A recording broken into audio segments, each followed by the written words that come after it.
Hello and welcome to the Joe Mag Show. I'm Joe Maggs, editor-in-chief of The High Screen. We're recording this over the weekend. I think we're going to run this on Wednesday, January 28th.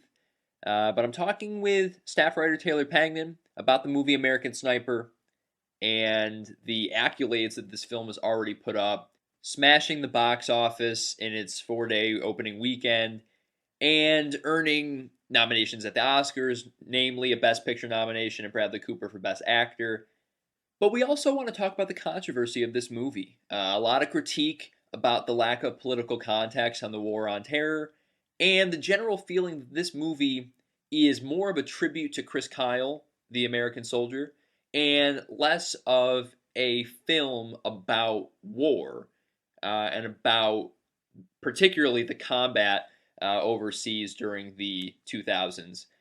He and I are going to discuss that, what it means that the country rallied around a film so strongly like American Sniper, and what this will mean for Hollywood in the years to come. Lastly, Taylor and I want to acknowledge that this is not an easy film to talk about. And in general, the military and the conflicts during the wars in Afghanistan and Iraq are still very fresh and emotional wounds in the American people's lives. And independent from the necessity to criticize the art that we experience in our culture, he and I both want to stress that we are grateful for the service that the men and women of our military give to us. And in a lot of ways, the conversation that we have is about dealing with the confusion of how we still feel as Americans in the now post-war on terror, as we wrap our heads around what has happened, what is going to happen, what will future conflicts overseas be like, and the feeling that the American soldiers who have come back to this country from the war are largely ignored for their heroism and their great service. And so he and I both want to stress, as you begin listening to this conversation, that we come from a place of being extremely humbled by this story, but yet we want to criticize this film like we would anything else. Thank you for listening.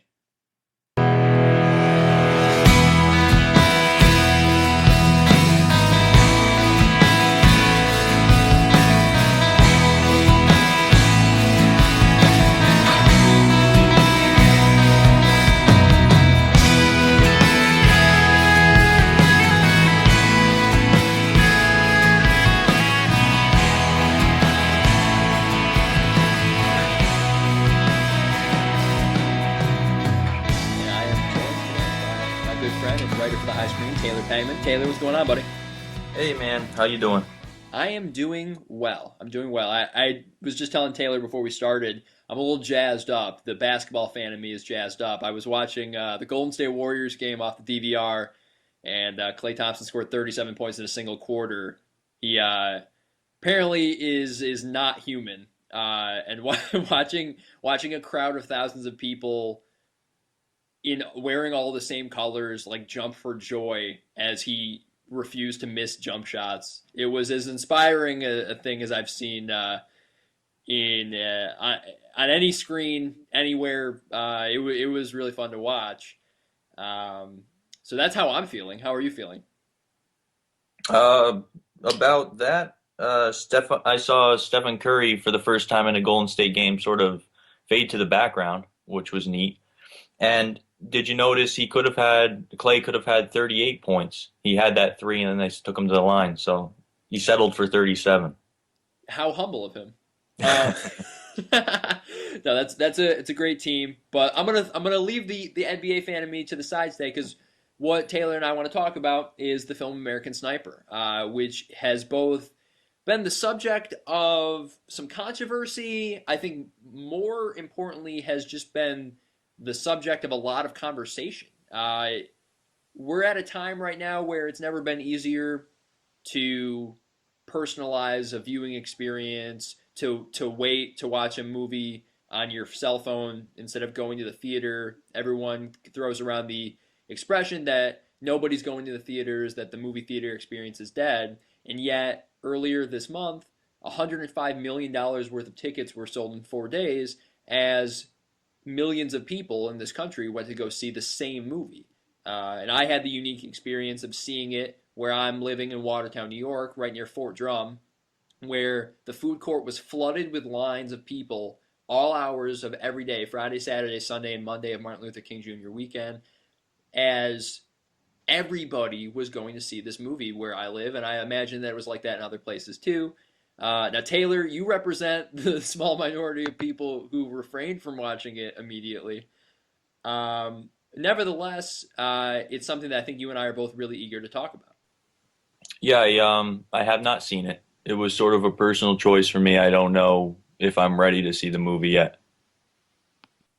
Yeah, it's not an easy movie to watch. I guess that's part of the reason why I wasn't necessarily surprised that it sold so well, and we're going to talk about that a lot. I think in a lot of ways, it was a tailor-made film to sell a lot of tickets, but it's not easy. I mean, it is any movie that attempts to depict a war that is as I think as mentally and emotionally full as the War on Terror. It's not easy. I don't know. Bradley Cooper was phenomenal in the film. He gives one of his best performances.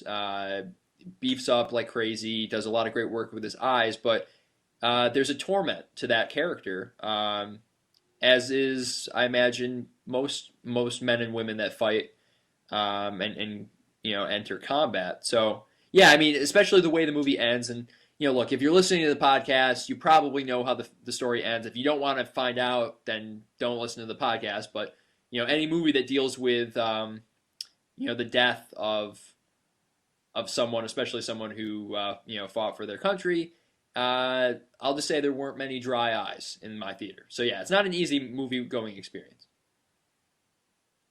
No, and that's exactly why it's a movie I didn't want to see right now. A movie that isn't easy is so often very difficult to go see, especially when you have to remain so conscious to anytime you go see a movie, you have to try to open yourself up to different perspectives. A perspective like that is oftentimes very vulnerable place to put yourself into. Right, and especially when you take into consideration, as you just alluded to, the movie itself, it chooses to do some things and completely ignores others. And I think what Taylor and I really want to focus on today is what this movie what this movie was trying to do and then what it didn't do.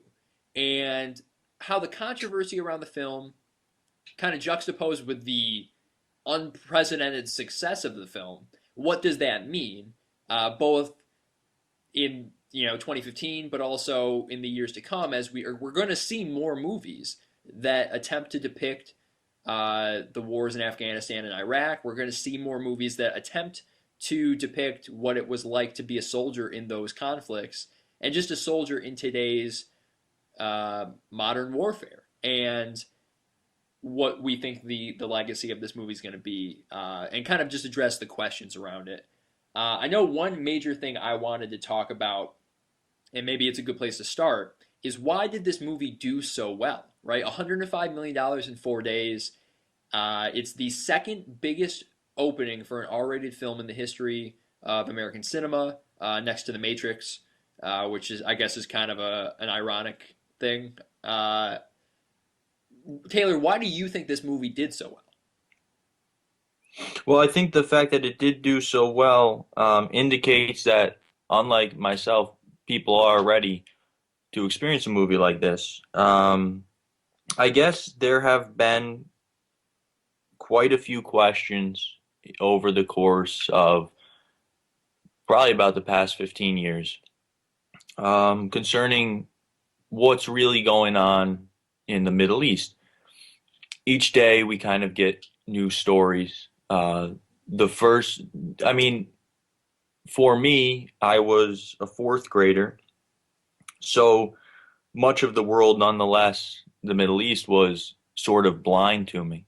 Um, but I think that that might have been kind of how it was for a lot of people. The Middle East was a place that, of course, we knew of, but it didn't carry any sort of significance beyond that. There were some other headlines coming out. We had the Gulf War in the early 90s, so it was on people's radar. And I think anybody who was politically astute could see that trouble was building there. But all of a sudden, then in 2001, the Middle East becomes very real. But it becomes very real in this way that it's a danger. It sort of represents this kind of threat of our own annihilation. I mean, America, besides Pearl Harbor, has never experienced a catastrophe like 9/11. And Pearl Harbor was different in the fact that it was military men who were attacked in a naval base. So when citizens in really kind of the unofficial capital of the United States, New York City, which is by all means the official capital of New York State, because Albany doesn't really hold that mantle, although my fellow Albany residents might have something to say about that. Yeah, spoken like someone from the 518. But the fact that citizens were so affected, that they were killed, that war was brought to American soil, it really shook people up. I mean, and to even say really shook people up is a total understatement of how everyone felt.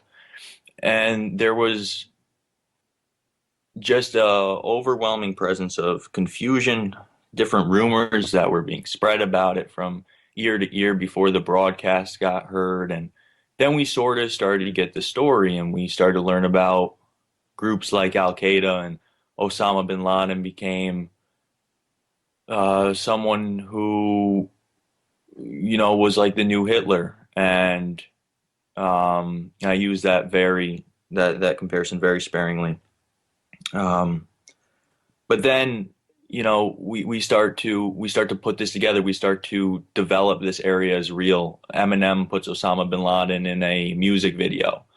And each person starts to form their own individual relationship to that area. And a lot of the general consensus was that, this was an evil place and that there's a lot of anger towards the Middle East. And so now in 2003, I think it garnered a lot of support for the Iraq War, and very much of the support that came had to do with a war against terrorism. And we know now that that probably was not true, and that it had different political motivations. Right. So I mean, obviously, what you're describing is the slow churning process of our country allowing itself to support what would ultimately be labeled as the war on terror. The idea that we didn't have much answers, but we decided, okay, well, we got to go over there and we gotta figure it out.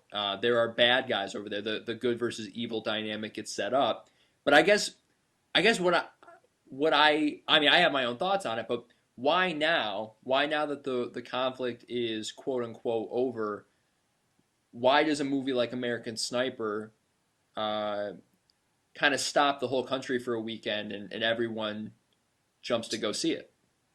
I think that right now we're at a point where we can look at it in retrospect, where we've put enough space behind it, and all of our opinions of that time have kind of been formed, and now we want to look back on it and sort of finish our catharsis with it. Obama came into office talking about how he would get the troops out of war, and now we have this ISIS threat and the looming possibility that we could get drawn over into an even greater war with an even greater threat. So I think it's a cathartic. We're in a cathartic place where we are in need of some sort of catharsis to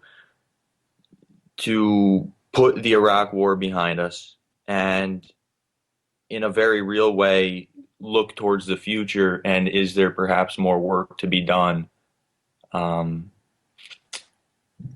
I, I think that's where we're at, and I think that that's what makes the movie so appealing. right. I think now, even though the wars in Afghanistan and Iraq are technically over, now more than ever there's an interest in talking about it, in opening it up. And I think specifically to American Sniper, which is why I believe. I mean, its success was hyper predictable.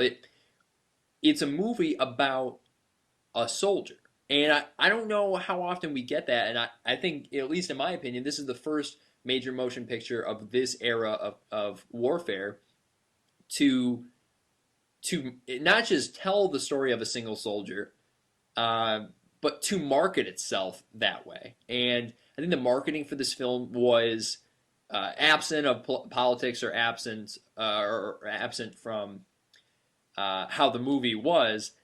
The marketing for this movie was tremendous. It it it basically sold the tickets. I mean, you probably have seen several of the commercials. There was the commercial where Bradley Cooper's character is looking over his rifle, and you don't know if he's going to pull the trigger on a mother and child who may or may not have a bomb.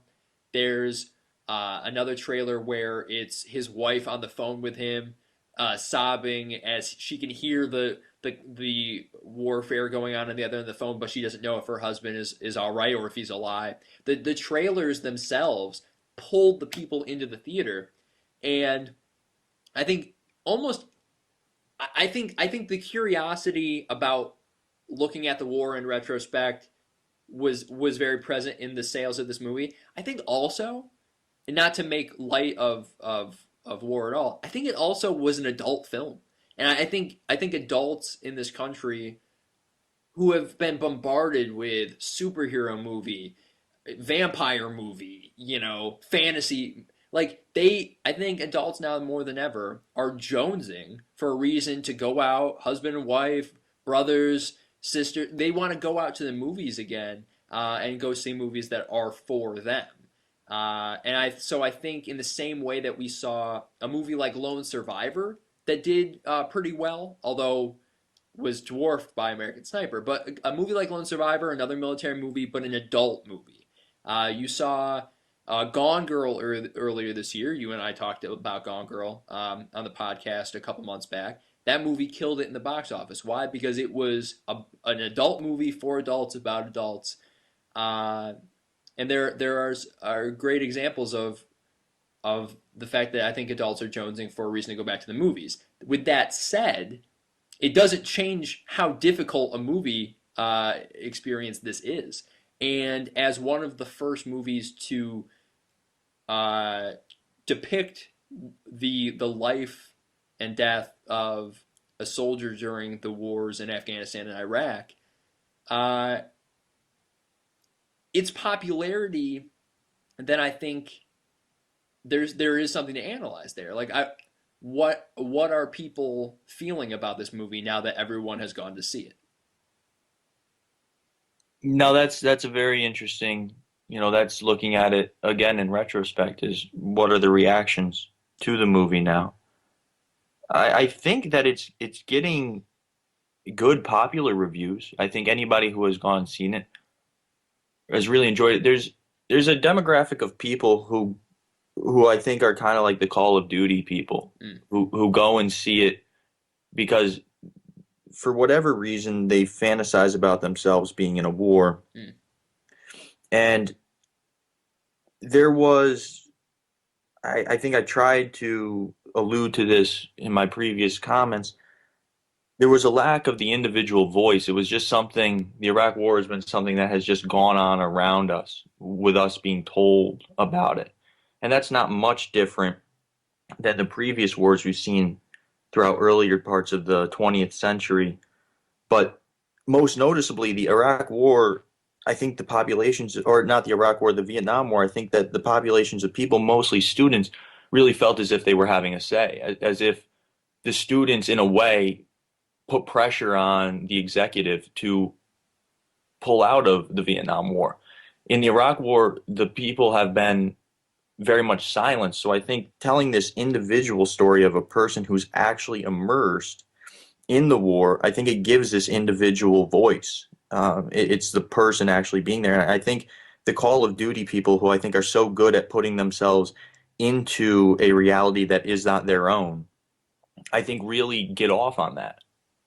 I couldn't agree more. I think that's a huge element of well, I think it's a huge element of the real Chris Kyle story. I think if we're going to talk about the film, I think the reason why in a lot of ways it doesn't work for me is because the movie refuses to tell that story about how the real men and women who have really made the sacrifice of fighting for this nation and putting their lives on the line for this nation ultimately return to a country uh, that ignores them and ignores what they what they have done. Uh, and that may offend some people. And look, I think you and I both agree. I don't want to offend anyone, but I think we have to be honest with ourselves as a country that the last 15 years has been a particularly uninspiring time uh, as far as we during this time where war has been as ugly and confusing and painful and as ever before. We I don't know, I still don't know how I feel about it all. And I think the worst part is whenever we trot out we see see veterans come to an athletic event, or the president shows up at a base and does a speech.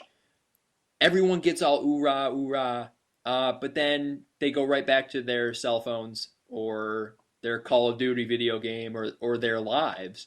And I'm borrowing some of these themes from a really great piece that the Atlantic did this month about the failures of the U.S. military during these recent wars, but how more importantly this country largely just ignores the military. And so I wonder then, Taylor, if a movie like American Sniper, to kind of tie it in with the Call of Duty illusion that you made, if American Sniper is another way for Americans to feel like they're on the side of the heroes, uh, when in reality they're just watching a film, and and a film that really runs away from any responsibility that it may or may not have to tell to put context of the war. Uh, I wonder if that's why everyone ran to the theater. Really, is that they wanted to watch the movie so that they could say "oorah, oorah." I think that that is probably very true. The Iraq War, I think, was a war that happened despite of the American people. I think that the 9/11 was something that was felt as an aggression towards American people, towards the way that Americans live their lives. It was done by a group of people who condemned the way that Americans see reality, the way that we choose to live, as if Americans are evil people. And so it's an act both of philosophical and literally violent aggression against the American people. And then the war sort of happened despite itself, or just despite the American people. And I think the people who we really wanted to get, the people were attacked by, were being neglected, and instead we went towards Saddam Hussein, who really had nothing to do directly with those attacks.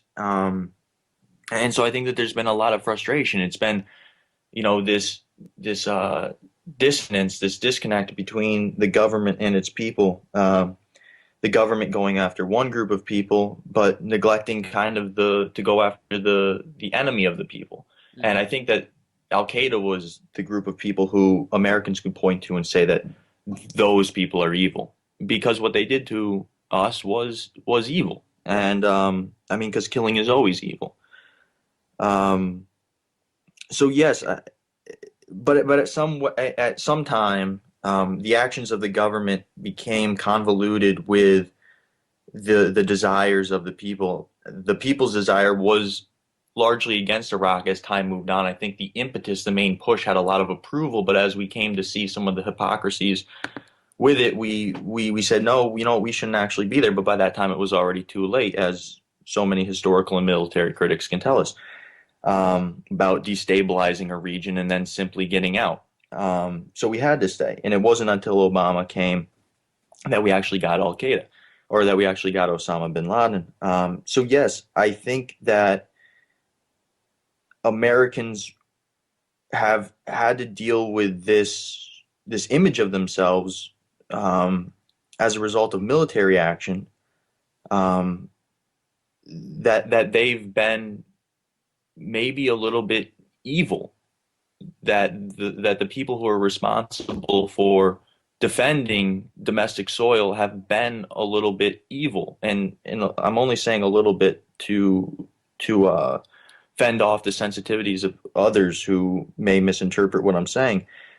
And partly because I'm not entirely sure that what I'm saying is what I'm saying. So they they have, you know, the American people have a conception of being good, of fighting wars for moral reasons. And so the Iraq War has kind of disproved that. And now we want to take the Iraq War and we want to establish ourselves firmly on the side of the good guy through this one man, Chris Kyle. And we want to establish that the people that we were fighting against were evil because I think it's a cathartic way of dealing with the fact that we're people killing people. And I think that the major way, not only through Chris Kyle, but the use of the character Mustafa, who becomes kind of an image of genuine evil and creates, as you talked about earlier in a separate discussion that we had before this, about how Clint Eastwood starts to draw up sort of a Western taking place in the Middle East. Right. And that's where I think the movie. I mean, I don't even want to say it misses an opportunity because all of those choices are so intentional, right? Eastwood turns the conflict over there for Chris Kyle into this good versus evil battle between he and his alter ego, Mustafa. And I think what's disappointing about that is we end up spending, I'd say probably 75% of the movie is in combat, and we only spend, the remaining quarter of the film in the States. The scenes that we get between he and his wife are often very rushed, filled with recycled cliches about, I want my husband back. When are you going to come home? Uh, what are you thinking about? And Sienna Miller, ends up playing a caricature. There just isn't much to those scenes, and then at the end of Chris's fourth tour when he comes back, we're introduced to this new idea, which I mean, most of these scenes are moments lifted from his autobiography. That he has this opportunity to find purpose in helping other veterans once he comes back to America. You get this really great scene between he and wounded veterans bonding over the firing of a rifle and this camaraderie, this brotherhood. And then just like that, the movie ends because Chris's life is taken by another veteran in a tragedy, fueled by all the things that we're talking about here. The idea that this war was so destructive and so exhausting um, that are we not even willing to have the conversation about what that means about a veteran claiming the life of another veteran, and how does that happen? How can we as a country deal with that, or God forbid, as a country can we help that to end that? How can we begin bettering the conversation about mental illness? I think that would have been a way more interesting movie. And so, for me at least, that's where the movie misses. Is that the far more interesting story was funny enough here in the States, and the movie doesn't want to tell that story. It wants to watch Chris Kyle gun down Mustafa, and I don't know. Maybe maybe that maybe we weren't ready. Maybe we're not ready for the other movie. I don't know. But I think it would have been far more interesting. Yeah, and what's interesting too is that the kind of movie that Clint Eastwood gave us is the kind of movie that Clint Eastwood made when he was an actor. So the Dirty Harry movies were really blanketed with this good versus evil. If you look at the first Dirty Harry, especially. Um, but since he's moved to directing, he's made a lot of movies with really good context, and he hasn't shied away from dealing with psychological issues. Mystic River, for example, deals with pedophilia and the effects that it has on. Um, I'm forgetting his name, but he was the star of Shawshank Redemption. But his characters dealing in his adult life with that memory of having been molested as a child, and then also the struggle within Sean Penn's character and the other characters of that film to deal between good and evil and how good and evil aren't these things that are so binarily opposed. It's people do good and bad things as a result of getting closer to what they think needs to be done in order to make reality what it should be. Right, and that is a huge part of this movie. As I was explaining to you, kind of breaking down the synopsis of the film, Chris Kyle is not the first American man to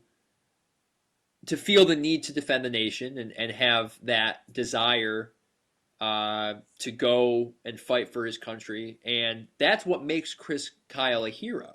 Uh, Now, that doesn't mean that he is a perfect human being. I think most people would admit that those are two separate things. Chris Kyle made mistakes, and apparently in his autobiography, he's a bit more candid about his. I think I don't want to use the wrong term, but he's a bit more open to how amped he gets for killing the enemy. Uh, but I think in general, Chris Kyle is a hero because he made the choice that so many people can't make, which is that he was willing to put his life on the line for his country. Um, and as confusing and um, we're still debating who exactly was on the good and bad sides of the war on terror.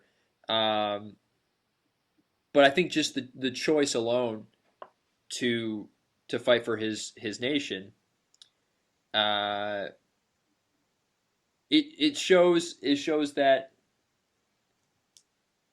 at least in every decision for every soldier, that good and bad element comes up. But the movie American Sniper then turns into a movie about good versus evil, hard G, hard E, and I don't. I that's not how those wars really were. It was far more ambiguous. Uh, so I don't know. I guess the next thing to talk about would be then the politics of this film, and you and I have talked a little bit about it before the podcast. This movie for me ultimately becomes a film without much politics in it. Eastwood as the director opts to uh, keep out most of the political context of the war. We see 9/11 on a TV screen, and we see Chris watching that screen, and we can see on his face that he's outraged, and he's going to do whatever it takes to defend his country from future attacks. But we don't necessarily see the months and months of political back and forth, or really the years before we ultimately set foot over there and begin what we would come to call the war on terror. Um, Now, Taylor, you were making the point that the choice to remove the political context of the war is ultimately a political choice itself, which I hear loud and clear. I'd love for you to expand on that, though. Yeah, so I think the absence of the politics in the film is a way by Clint Eastwood and the team that worked on American Sniper to try to avoid controversy. Um, like I said before, and like you've said before, the Iraq War was a controversial war, perhaps more polarizing than the Vietnam War was, but in sort of a silent way, like I also said before, where the people weren't asserting themselves in the same sorts of way that the college kids did in Vietnam War.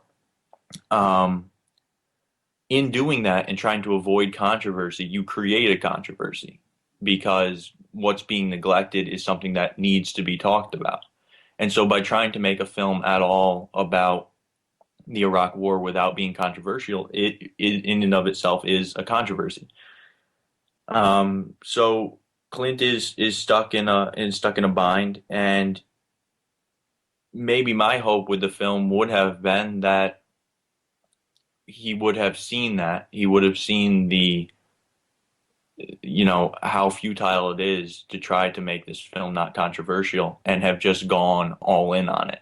Perhaps, like you said, talking, making the focus of the narrative more about um, the fact that a veteran soldier killed Chris Kyle. Um, that in and of itself would have been a difficult thing for an American audience to take on, but I think it would have been something a little bit more with a little bit more substance to it than trying to make a cowboy and Indian movie. Right, and I think to even extend that out further, I don't want to throw an accusation at Eastwood, but at 84 years old, he's done as much as one man can really do in that industry, and I just wonder if maybe his interest wasn't in making a great film about the wars in Afghanistan and Iraq as much as he wanted to make a film about Chris Kyle and a movie that would honor this soldier. And in his own way, Eastwood then would be uh, making this ultimate patriotic tribute, which especially posthumously honoring Kyle at the end of the film with the actual footage of his funeral, it certainly creates a certain effect. I think I said it earlier in the podcast. There wasn't a dry eye in my movie theater as those final minutes were playing out, and really independent from the movie and whether or not the movie works or what things it does well, and what things I think were not so hot. Uh, I was moved by that because for 2 hours plus, I spent my day consumed in thought about this man who made the sacrifice to commit his life to this country and ultimately in this cruel irony wasn't killed in battle but was killed here in the states by another veteran who needed more help than was provided. And I don't know. I think if we were talking with Clint Eastwood right now, which would it'd be a lot different. I think I think Clint would defend vigorously that that's the movie that needed to be told. That it wasn't about the politics of the war or even making. I don't know how he would contextualize how quality the film was. I wonder if he was just interested in making a movie as a tribute to Chris Kyle. And if you think about it that way, I don't know. I think that's what he did. I think there's something undeniable about that. I think he made a tribute film to this soldier, and we don't get movies like that. Like this is the first movie that I can remember, especially at this stage, a movie that got nominated at the Oscars and that made $100+ million in a weekend. That was solely about a real man who fought for this country. What I want to pose is sort of a rhetorical question. is how much of Chris Kyle is actually in the film.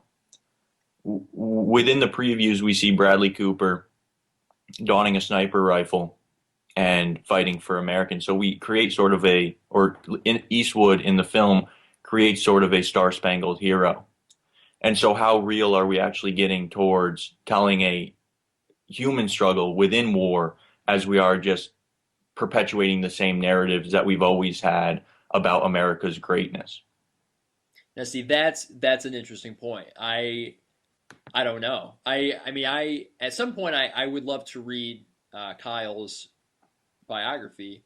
I think that I mean, just factually, the truth is that to tell a movie about anyone is to then create a virtual reality for them. I mean, the Chris Kyle played by Bradley Cooper is literally not the same Chris Kyle. Uh, just as the Chris Kyle that he himself pens in his autobiography isn't really him; it's a version of him. So yes, I think it's important to note that this is a movie, that it isn't unlike the final minutes of the film, which are of real people really mourning for Chris Kyle. That the movie is ultimately a cinematic experience that is literally exploiting Chris Kyle. I think that's something that we shouldn't avoid here, right? Is that the movie is using the representation of Chris Kyle to create a very real emotional response from its audience. And I don't think that's a wicked thing to do, especially when you consider how little the movies make us think about our soldiers. I don't think it's a bad thing to do, but there is intent there. I mean, especially, I mean, we talked about it in those trailers. Though that film is a masterpiece of marketing, and is a movie that filmmakers will talk about for years and years as far as how do you make a movie that will draw the maximum emotional response from people. And obviously, by the numbers, it did just that. It did. That it did. So we're talking about Chris Kyle. I think maybe the question to ask then, when is the next movie about a soldier, right? So if we know anything about the movie industry, it's that it's a copycat business. And there are going to be other movies like American Sniper. I don't know how they're going to be made necessarily. I don't know. Already within. Sorry about that. We were having technical difficulties. Let's attempt to glue these two halves of the conversation together. Taylor, I believe I was just making the point. Movie industry, it's a copycat business. We're going to see other movies like American Sniper. I wonder what parts of American Sniper will be taken in those new films and what things will be done differently. But also the actual character Chris Kyle and how that man was portrayed as not just a hero, but there were definitely some superhero elements to him and his stats about being the most lethal sniper in U.S. history. There are no shortage of stories to tell of all the men and women who have fought for this country. They won't all be like Chris as far as this larger than life personality with this unbelievable gift. But I guess what I'm wondering is what are these films going to be like and when they're going to come out? I think that Clint Eastwood's film is sort of the continuation of a process that you're maybe positing as the beginning with American Sniper, but I think it has been going on for a while. Whereas we're taking very recent events and we're turning them into Hollywood films. So it started with The Hurt Locker. I think maybe if I was going to find a loose beginning. And then you had the very terrible film about the Russian spy or the American whatever. Which one was that? What was the whole thing where the guy who leaked all the information he got on WikiLeaks about American surveillance and military practices? Edward Snowden? Edward Snowden. So they made that movie about Snowden very, very close to Snowden hadn't even been on trial by that point, or it was all just very fresh. It was like we experienced that movie at the same time that we read about it in the news. Well, wait, you're not talking about the documentary that came out in 2014. You're talking about a different film? Yeah, the film. Okay, I didn't see the film, but there's a documentary that just came out, right? No, I heard about that, but the film came out and I didn't even see it, but it was advertised as a thriller, and I think it got really plummeting reviews All right. and didn't do super well. All right, let's not. We'll come back to that at a later time because I've actually wanted to see a documentary for a long time, and in a lot of ways it fits in what we're talking about. But I don't want to talk about it if neither of us have seen it. So Okay. And then there was also the one with the killing of Osama bin Laden. Zero Dark 30, which is a phenomenal film. Yeah. So all of these films are about things that have happened very recently. So within a year, it seems after an event occurs, we're already turning it into a Hollywood movie. I think that American Sniper is in line with that same sort of idea, representing these things that are actually happening historically, and then turning them into whatever realm that Hollywood inhabits. And I think perhaps the best way moving forward is probably through documentaries. I think that's how we get closest to the individual struggle. We don't dress it up as characters. We don't turn Chris Kyle, a real person in a real world, in a real war, into a character. We talk with people who know Chris Kyle, and you know what? That could be something that comes later. That's usually something that follows. So a documentary gets made about a film, a massive blockbuster, but which appeals to a much smaller audience. But moving forward in terms of Hollywood, I could imagine a lot more films coming forward. There would be one of two responses, I think, diverging at separate poles. One would be to follow the thread that was led by Eastwood, which I think would be with the Western narrative, which would be much more appealing to a large audience, for the same reason that superhero movies are so appealing to a large audience. Or there can be this move towards more of a realism and towards more of something that has documentary influences into it, but is still in and of itself a Hollywood film. Right. I can't help but thinking about the Vietnam era of film, and movies like Apocalypse Now or The Deer Hunter, which is one of my personal favorites. These movies that are dripping with the politics of the time and are more than willing to make a statement or two about how they feel about those wars. Uh, this movie, American Sniper, does not take the baton from those films. I wonder who's going to be the first filmmaker to tell a story about American soldiers that is willing to go there, right? To not just tell a more realist story, but to go as dark as those films did in telling so. Uh, I also agree with you about the documentary point. That's actually something I haven't thought about necessarily since watching American Sniper, but it's like a documentary except it's completely fake. Right. It even has the ending of real footage. It, it goes without saying that that can be a dangerous thing. Sure. And I think looking at what happened as in film after the Vietnam War is something that, having talked with Vietnam veterans who I know, it is something to be experienced with a little bit more trepidation when we forecast what will come next in film after the Iraq War, because there's a lot of distaste for movies like Rambo, which is the penultimate film about a fantasy image of the Vietnam War. And even Apocalypse Now it's based on Joseph Conrad's Heart of Darkness, and it pretty much applies a context of that movie into the Vietnam War. And so in a way, that context from Conrad's Heart of Darkness overshadows what's going on in the Vietnam War, and you get this kind of like surreal the surreal war and struggle to find Marlon Brando killing a bull in deep in the Indo-Chinese wilderness. Right.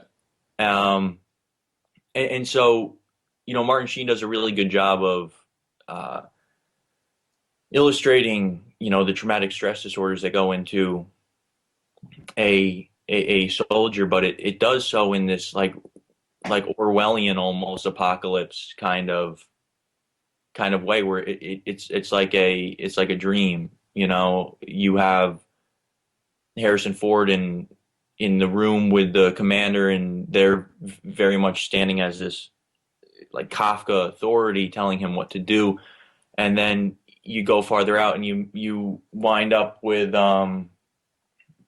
Duvall's character who is talking about napalm and how it's the smell of the morning, and so you have these really radical characters who present themselves who end up being more like figures than they do like characters. And I think that's ultimately the conversation we're having about Chris Kyle is he becoming a figure of American greatness and goodness and moral justice, or are we looking at him critically?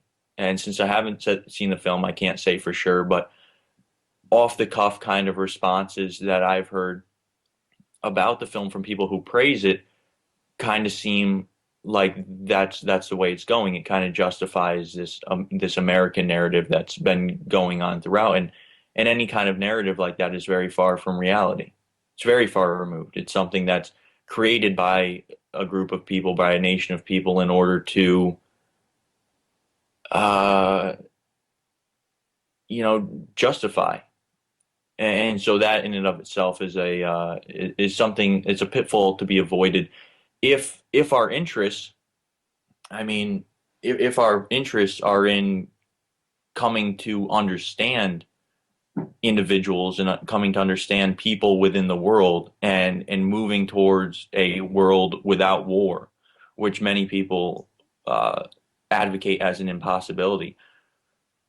But if we're genuinely interested in getting to a place where we can coexist with people of all nations and creeds, we need to be stop making movies that glorify war, that give us the medicine of good versus evil, and we need to just say that it's neither one way or the other. And it is any spectacle that results in the killing of another human being, we need to just condemn as something that cannot continue to exist in the benefit of the human species. Right. I think if nothing else, American Sniper forfeits its it forfeits the I'm struggling. I don't want to say forfeits the right. Maybe it is the right though. It forfeits the right to be critical of the war, uh, because I think out of fear of Chris Kyle the person, right? It's because it's about Chris Kyle, who was a real living person. They they they end up making a very safe movie where they remove the political context. They say as little as possible about what the American politicians and leaders uh, did wrong during that time, and their sole interest is in telling the story of Chris and what he went through during that time, and yet they don't really even give us that because, like I said before, I wanted to see more of the story of once he got back and the struggle that he and millions of men and women go through in their transitions back to life in the States. And I wanted to watch the film indict us, indict Americans, um, and our ignorance of what really goes on there, our reliance on the men and women who fight for us without really giving a damn about what's going on and what's happening. We didn't get that movie. Um, I think, though, I guess just kind of in totality, it was it was a very moving experience to spend time and thought about someone who served, and I guess just to be in a room of people who were all thinking about the same thing, who are all feeling about the same thing. I don't think it comes close. I wouldn't call that supporting our troops. It just was nice to walk out of that theater knowing that everyone was humbled by the service of those men and women. So that, I guess that's my final thought on the film. Uh, there's certainly a lot of conversation to be had. Taylor, any final thoughts? Yeah, I think I've been on the cusp of going to where I want to go, so I'll just go there. Um, you spoke about the humbling effect that the audience has in watching the film. When I think about a humbling effect I have towards the American military, I think about the time that I've been standing in front of the Vietnam War Memorial and seeing the list of names who are up there as the casualties.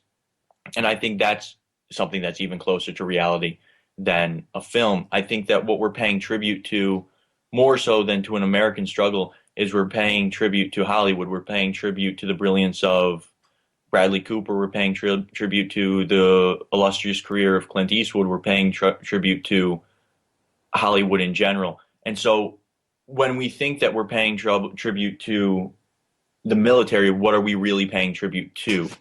And I think that that's a much more personal and individual thing, and I don't think that it's something that can ever be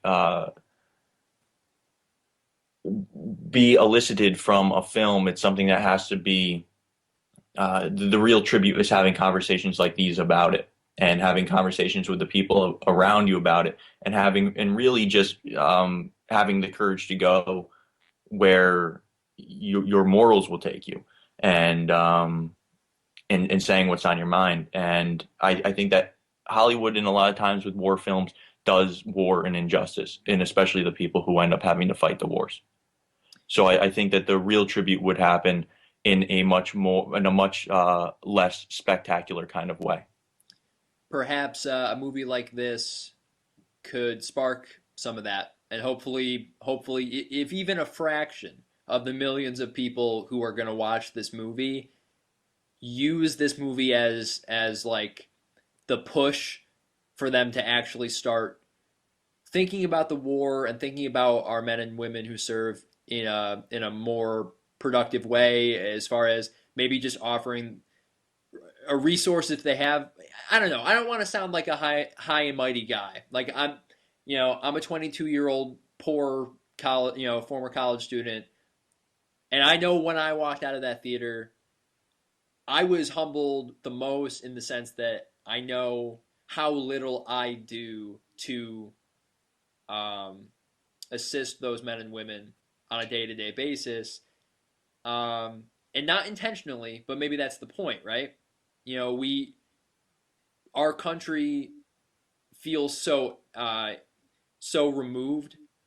I'm borrowing this from the piece that the Atlantic did, but there's this phenomena during the last 15 years of war where we don't feel any of the consequences really of the war over there. And so, we become a society of people staring at their cell phones and, playing on the internet and worrying about gas and worrying about stuff that's ultimately meaningless when people are dying, not just in this country but all over the world. So I mean, I guess to end on that humongous note, I guess that's the big takeaway for me, is that it's very humbling because I don't know 100% how I can be better and how I can show more support to these people who chose to protect people like me. Um, but I feel that just by thinking about it more, talking about it more, that at least moves the conversation in a better place. And I think maybe that could be the positive takeaway from this movie, is that people are going to at least start thinking about that side of it more. Yeah, that's a very good point. Taylor, it was great talking with you, man. Glad to have you on the pod. Thank you very much for having me.